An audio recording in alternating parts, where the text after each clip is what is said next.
इस कहानी को ध्यान से सुनना।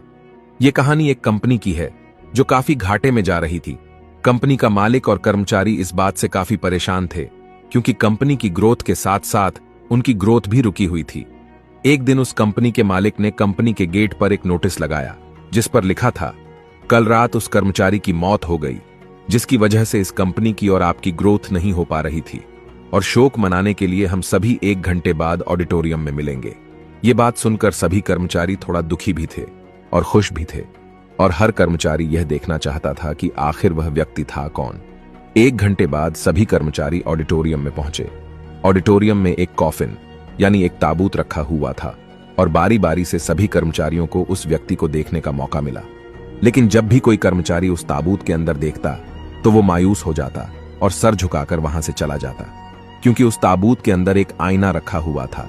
जो कोई भी उसके अंदर देखता तो उसे अपना ही चेहरा नजर आता। उस ताबूत में खुद को देखकर कर्मचारी ये बात समझ गए कि कंपनी की ग्रोथ किसी और की नहीं बल्कि उन्हीं लोगों की वजह से कम हो रही है जो उस कंपनी में काम करते हैं।